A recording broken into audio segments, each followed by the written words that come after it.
Conocerle y conocerte. Almas de oración litúrgica. Algunas consideraciones de San José María que nos puede ayudar a unirnos más a Dios y a la Iglesia en las distintas acciones litúrgicas. Es abril de 1936 y en España hay mucha tensión social. Sin embargo, en la Academia Día se procura mantener el clima habitual de estudio y de convivencia. En medio de aquellas extrañas jornadas, un residente cuenta por carta a sus padres que el día anterior habían ensayado canto litúrgico, ayudados por un profesor, en un ambiente que recordaba muy alegre. En ese contexto particular, más allá de los buenos momentos que pasaban entre ellos, ¿por qué razón 30 universitarios, un domingo por la noche, estaban teniendo una clase de canto?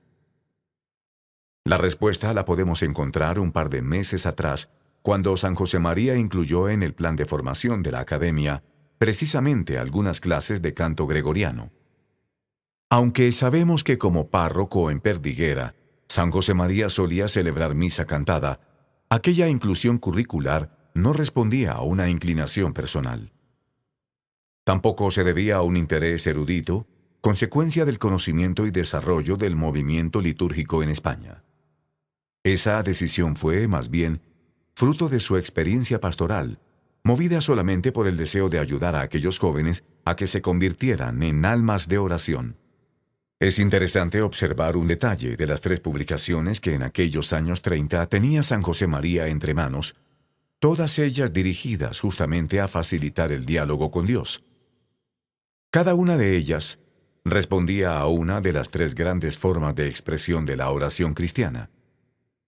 La primera se centraría en la meditación personal, otra fomentaría la piedad popular y la última animaría al lector a sumergirse en la oración litúrgica.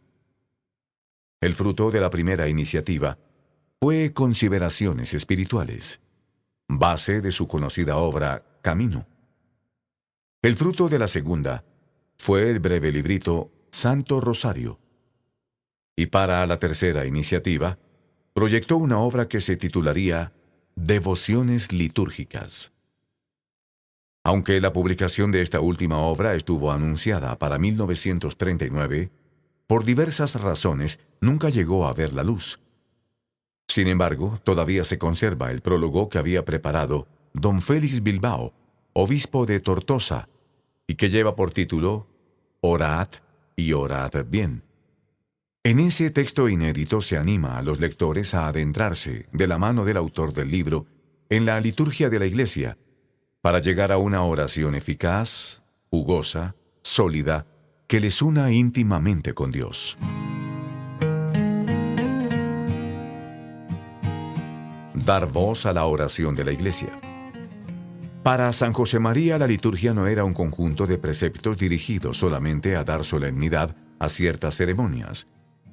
Sufría cuando el modo de celebrar los sacramentos y demás acciones litúrgicas no estaba verdaderamente al servicio del encuentro de las personas con Dios y con los demás miembros de la Iglesia. Una vez, tras asistir a una celebración litúrgica, escribió: mucho clero, el arzobispo, el cabildo de canónigos, los beneficiados, cantores, sirvientes y mónagos. Magníficos ornamentos, sedas, oro, plata, piedras preciosas, encajes y terciopelos, música, voces, arte y sin pueblo, cultos espléndidos sin pueblo. Este interés por el pueblo en la liturgia es profundamente teológico. En las acciones litúrgicas, la Trinidad interactúa con la Iglesia entera y no solo con una de sus partes. No es casualidad que la mayor parte de las reflexiones que San José María dedicó en Camino a la liturgia se encuentren en el capítulo titulado La Iglesia. Para el fundador del Opus Dei, la liturgia era un lugar privilegiado donde experimentar la dimensión eclesial de la oración cristiana. Allí es palpable el hecho de que nos dirigimos todos juntos a Dios. La oración litúrgica, siendo siempre personal, se abre a horizontes que van más allá de las circunstancias individuales. Si en la meditación personal somos nosotros el sujeto que habla, en la liturgia el sujeto es la Iglesia entera. Si en el diálogo a solas con Dios somos nosotros quienes hablamos como miembros de la Iglesia, en la oración litúrgica es la Iglesia quien habla a través de nosotros. De este modo, aprender a decir el nosotros de las oraciones litúrgicas es una gran escuela para complementar las distintas dimensiones de nuestra relación con Dios. Allí uno se descubre un hijo más en esta gran familia que es la Iglesia. Nos sorprende, entonces, la clara exhortación de San José María. Tu oración debe ser litúrgica. Ojalá te aficiones a recitar los salmos y las oraciones del misal en lugar de oraciones privadas o particulares. Aprender a rezar litúrgicamente requiere la humildad de recibir de otros las palabras que diremos. Requiere también el recogimiento del corazón para identificar y valorar las relaciones que nos unen a todos los cristianos. En este sentido, nos puede servir considerar que estamos rezando unidos a quienes están junto a nosotros en ese momento y también con los ausentes, con los cristianos del propio país, de los países vecinos, del mundo entero. También rezamos con los que nos han precedido y están purificándose, o gozan ya de la gloria del cielo. De hecho, la oración litúrgica no es una fórmula anónima, sino que está llena de rostros y de nombres. Nos unimos a todas las personas concretas que forman parte de nuestra vida y que, como nosotros, viven en el nombre del Padre y del Hijo y del Espíritu Santo, partícipes en la vida de la Trinidad.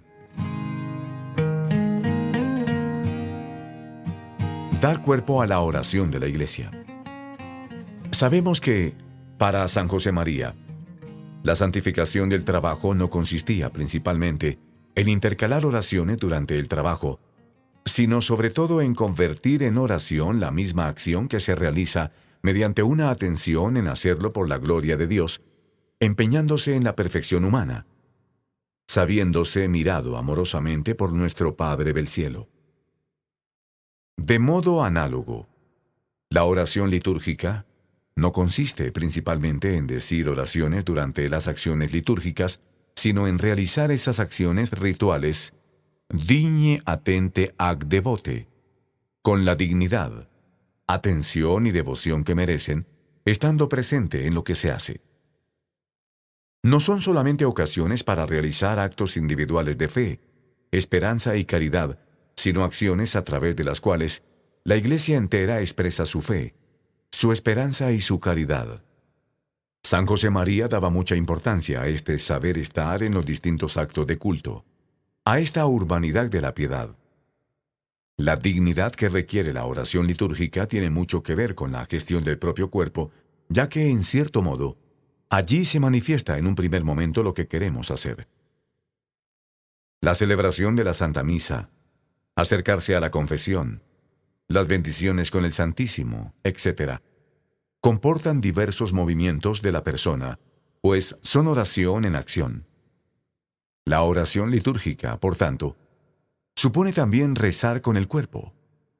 Más aún, supone aprender a dar cuerpo, aquí y ahora, a la oración de la Iglesia. Y lógicamente, aunque muchas veces sea el sacerdote quien tiene la misión de dar voz y manos a Cristo cabeza, es la asamblea la que da voz y visibilidad a todo el cuerpo místico de Cristo. Saber que a través de nosotros se ve y se escucha la oración de los santos y de las almas del purgatorio es un buen estímulo para cuidar esa urbanidad de la piedad. Además de dignidad, la oración litúrgica pide ser realizada con atención. En ese sentido, se podría decir que, además de concentrarnos en las palabras que decimos, es importante experimentar de la manera más profunda posible el momento que estamos viviendo. Tener claro con quién estamos, por qué y para qué. Esta toma de conciencia exige una formación previa que siempre se podrá mejorar. En palabras de San José María, despacio, mira qué dices, quién lo dice y a quién. Porque ese hablar deprisa, sin lugar para la consideración, es ruido, golpeteo de latas. Y te diré con Santa Teresa que no lo llamo oración, aunque mucho menees los labios. Encuentro con cada persona de la Trinidad. A pesar de las inevitables distracciones debidas a nuestra fragilidad, en la oración litúrgica participamos en el misterioso pero real encuentro de toda la Iglesia con las tres personas de la Trinidad. Por eso es enriquecedor aprender a distinguir cuando nos dirigimos al Padre, al Hijo o al Espíritu Santo. Generalmente la liturgia nos suele situar de cara a Dios Padre con sus rasgos propios, aunque frecuentemente sea invocado con un sencillo Dios o Señor. Él es la fuente y origen de todas las bendiciones que la Trinidad derrama sobre este mundo, y a Él vuelven, a través de su Hijo, todas las alabanzas que las criaturas son capaces de expresar. Porque lo que decimos al Padre lo decimos a través de Jesús, quien no está tanto delante de nosotros, sino con nosotros. El Verbo se ha encarnado para llevarnos al Padre, y por eso, descubrir su presencia a nuestro lado, como hermano que conoce y no se avergüenza de nuestra flaqueza, nos llena de consuelo y de audacia. Es más, la oración litúrgica, en cuanto a oración pública de la Iglesia, nace de la oración de Jesús. No solo es continuación de su oración, cuando estuvo sobre esta tierra, sino que es expresión, hoy y ahora, de su intercesión por nosotros en el cielo. Algunas veces encontramos también oraciones que se dirigen directamente a Jesús, llevando nuestra mirada hacia el Hijo en cuanto Salvador. Por estos motivos, la oración litúrgica es una gran vía para sintonizar con el corazón sacerdotal de Jesucristo. Y la oración que se dirige al Padre por el Hijo se realiza en el Espíritu Santo. Tener conciencia de la presencia de la tercera persona de la Trinidad en la oración litúrgica es un gran regalo de Dios. El gran desconocido, como lo llamaba San José María, pasa externamente inadvertido, como la luz o como el aire que respiramos. Sin embargo, sabemos que sin luz no veríamos nada y sin aire nos ahogaríamos. El Espíritu Santo opera de una manera similar en el diálogo litúrgico. Aunque no nos solemos dirigir a Él, sabemos que habita en nosotros y que con gemidos inenarrables nos mueve a dirigirnos al Padre con las palabras que nos enseñó Jesús. Su acción, por tanto, se manifiesta indirectamente. Más que en las palabras que decimos o a quién se las decimos, el Espíritu se manifiesta en el cómo las decimos. Está presente en los gemidos que se hacen canto y en los silencios que dejan trabajar a Dios en el interior de nuestro ser. De la misma manera que la presencia del viento se percibe por los objetos que pone en movimiento, así podemos entrever la presencia del Espíritu Santo cuando experimentamos los efectos de su acción. Por ejemplo, un primer efecto de su actuar es cuando somos conscientes de estar rezando como hijas e hijos de Dios en la Iglesia. También lo experimentamos cuando se encarga de que la palabra de Dios resuene en nuestro interior, no como palabra humana, sino como palabra del Padre, dirigida a cada uno. Sobre todo, el Espíritu Santo se manifiesta en la ternura y generosidad con las que el Padre y el Hijo se vuelcan sobre cada uno cuando en la celebración litúrgica nos perdonan, nos iluminan, nos fortalecen o nos hacen un regalo particular. Por último, la acción del Espíritu Santo es tan íntima y necesaria que es quien hace posible que la acción litúrgica sea verdadera contemplación de la Trinidad. Nos permite ver a la Iglesia entera y a Jesús mismo cuando los sentidos nos dicen otra cosa. Es el Espíritu Santo quien nos descubre que el alma de la oración litúrgica no es el cumplimiento formal de una serie de palabras o movimientos exteriores, sino el amor con el que sinceramente deseamos servir y dejarnos servir. El Espíritu Santo nos hace participar de su misterio personal cuando aprendemos a disfrutar de un Dios que se abaja para servirnos, de modo que después podamos servir a los demás. He vivido el Evangelio. No es extraño que uno de los términos más usados en la Escritura y en la tradición para referirse a las acciones litúrgicas es el de servicio. Descubrir esta dimensión de servicio en la oración litúrgica tiene muchas consecuencias para la vida interior. No solo porque quien sirve por amor no se pone a sí mismo en el centro, sino también porque ver la liturgia como servicio es clave para poder transformarla en vida. Aunque parezca paradójico, en numerosas oraciones encontramos en los textos litúrgicos la exhortación a imitar en la vida ordinaria de lo que hemos celebrado. Esta invitación no significa que debamos extender el lenguaje litúrgico a nuestras relaciones familiares y profesionales. Significa, en cambio, convertir en un programa de vida aquello que el rito nos ha permitido contemplar y vivir.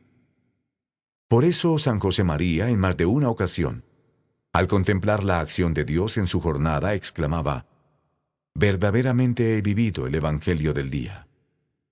Para vivir la liturgia del día y así transformar nuestra jornada en servicio en una misa de 24 horas, es necesario contemplar nuestras circunstancias personales a la luz de lo que hemos celebrado. En esta tarea, la meditación personal es insustituible.